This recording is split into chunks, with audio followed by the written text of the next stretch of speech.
थोड़ा सा रस शिव नाम का इनके भीतर जो बैठा हुआ है वो भी हमें स्पर्श करे, वो भी स्पर्श छुएगा,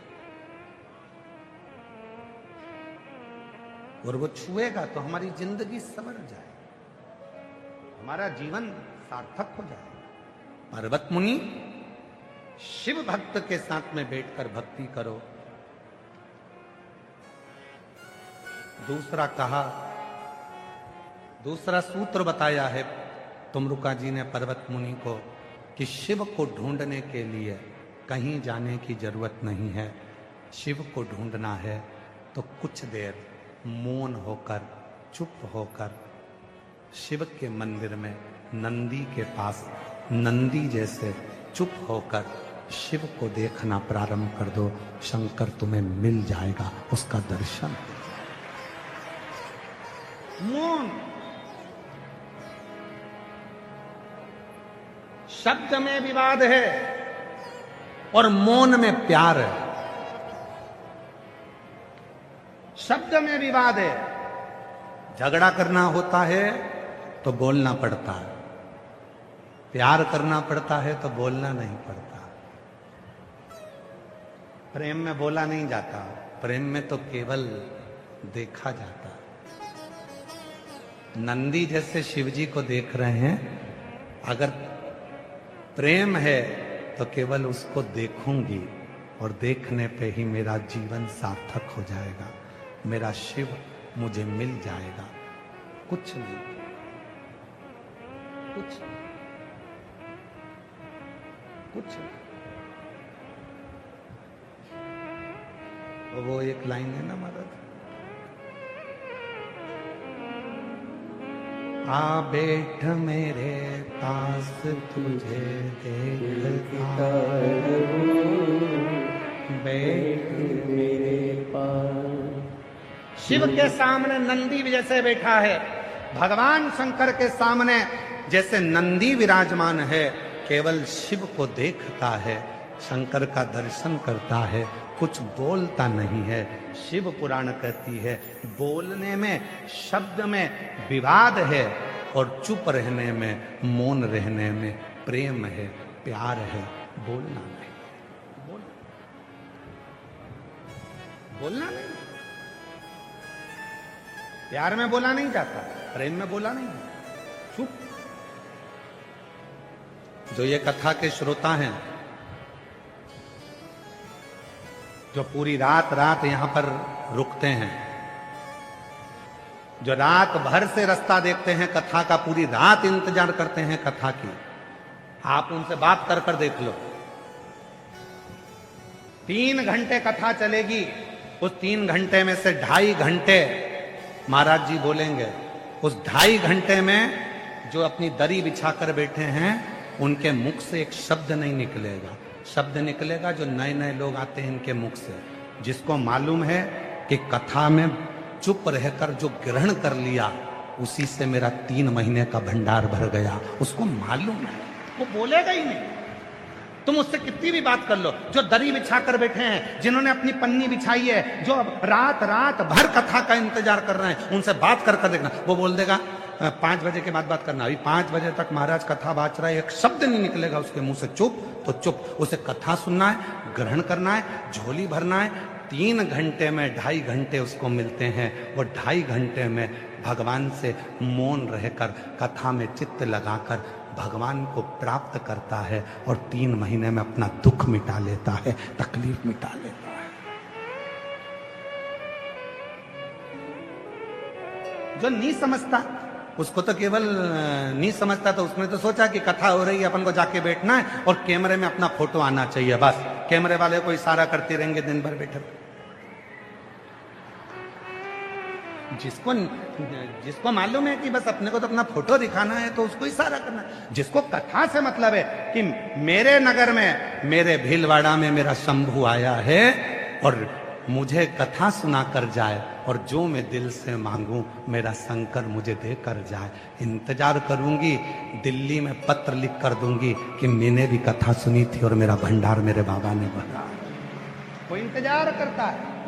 एक पत्र है, एक पत्र भेजा एक बहन जी ने, जयपुर की एक लड़की जो अभी कथा सुनकर आई है, उसने पत्र भेजा। हम ऐसे पत्र का इंतजार तुम्हारा दिल्ली में करेंगे कि भीलवाड़ा से भी पत्र दिल्ली में आना चाहिए कि हमने भीलवाड़ा की कथा सुनी थी और मेरे बाबा ने मुझे ये दिया। एक बेटी ने पत्र लिखा है, मैं बुरा लगता है और लगे तो लग जाए, अगली बार मत बुलाना भीलवाड़ा में, उसमें कौन सी बड़ी बात, लग जाए। पर छोटों को साध लो, छोटे सद गए तो जिंदगी सवर जाएगी। बड़ों के साथ, बड़ों के साथ, छोटों को साथ। महाराज तीसरा सूत्र दिया है तुमरुका जी ने पर्वत मुनि को, किसी भी देवता के प्रति भेदभाव मत रखो। राम भी हमारे हैं, कृष्ण भी हमारे, सब में शिव। कण कण में शिव ही समाया,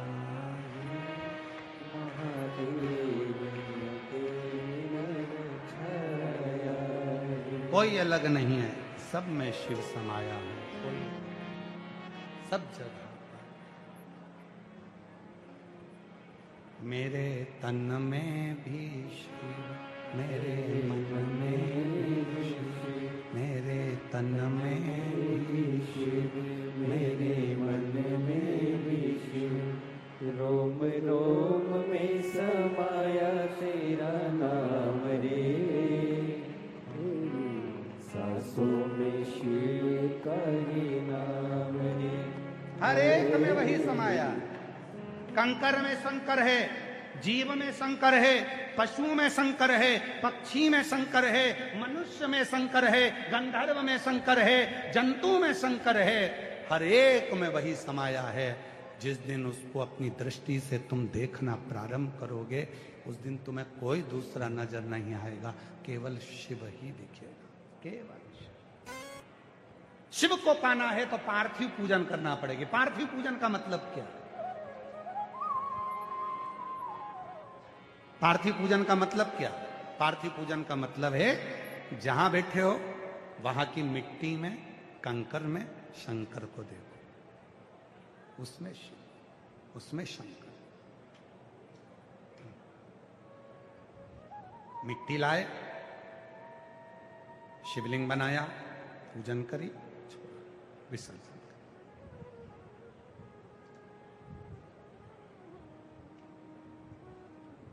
बहुत ज्यादा दुश्मन हो गए, लग रहा है कि ये मुझे तंग करेंगे, बहुत परेशान कर रहे हैं, बहुत कष्ट दे रहे हैं।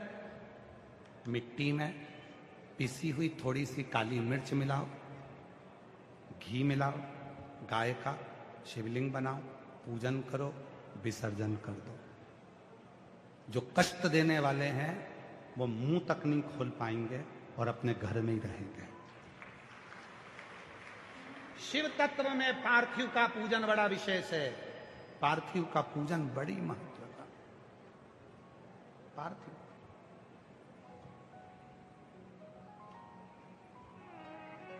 और हम प्रयास करेंगे, अगली जो कथा है दिल्ली में 17 तारीख से 23 तारीख तक अप्रैल के महीने में, ये 14 को पूरी हो जाएगी परसों, वो 17 को चालू हो जाएगी 1 बजे से 4 बजे तक दिल्ली रोहिणी में, जापानी पार्क में।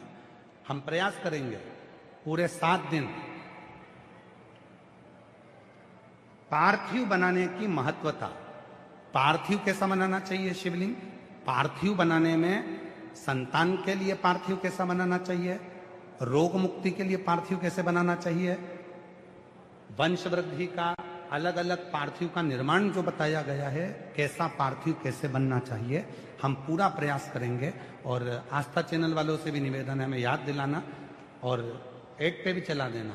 पार्थिव शिव महापुराण की कथा हम दिल्ली में रोहिणी में, जो पंजाब बाग में, जापानी बाग में जो कथा है 17 तारीख से, उसमें पार्थिव शिवलिंग बाचे कि पार्थिव का निर्माण कैसे करें, पूजन कैसे करें, कितना बड़ा पार्थिव होना चाहिए, बेलपत्री की कौन सी पत्ती के ऊपर पार्थिव बनाया जाए 3 पत्र में से कौन से पत्र पर पार्थिव बनाया जाए जिससे यह कार्य सफल हो? पार्थिव। और पार्थिव पूजन का फल एक पत्र है, अच्छा है।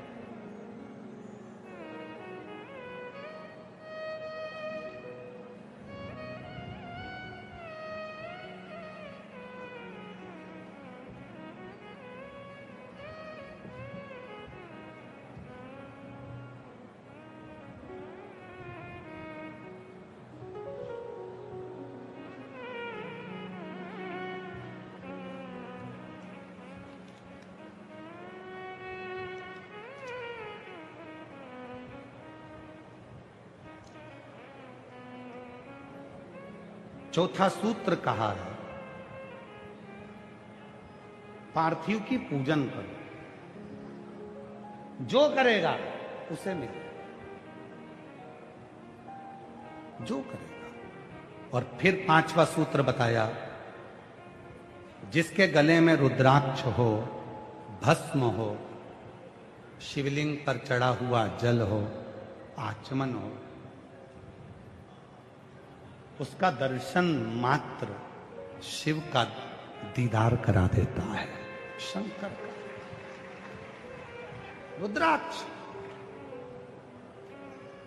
और फिर निवेदन करूं इस व्यासपीठ से, भीलवाड़ा की इस पवित्र धरा पर, मेरे देव अधिदेव महादेव की इस पवित्र भूमि से, शंकर कंकर की पवित्र आनंदमय शिव महापुराण की कथा में आपसे निवेदन करना चाहता हूं, जिसके गले में रुद्राक्ष होता है, जिसके मस्तक पर भस्म लगी होती है, जिसके तन पर शंकर का चढ़ा हुआ जल प्रोक्षित होता है, आचमन करा हुआ जल हृदय उदर में पड़ा होता है, महाराज उस जीव का मात्र दर्शन कर लेने पर भी शिव का दर्शन हो जाता है। मात्र दर्शन। पहचानो, आप लोगों से निवेदन है, गाली देना किसको दे रहे हो सोच समझ कर देना, अपशब्द कहना सोच समझ कर कहना, पहले देख लेना उसके गले में रुद्राक्ष तो नहीं पड़ा है। जिसके गले में रुद्राक्ष पड़ा है, अगर उसको तुमने गाली दी है, जिसके गले में रुद्राक्ष पड़ा है उसको तुमने यदि अपशब्द कहा है, तो फिर मरने से पहले भोगने के लिए तैयार खड़े रहना कि तुम्हें भुगतना बहुत भयंकर, भुगतना पड़ेगा। रुद्राक्ष भीतर शिव तत्व की प्राप्ति करा देता है। कितना सुंदर कहा है महाराज जी, ध्यान दीजिएगा जरा।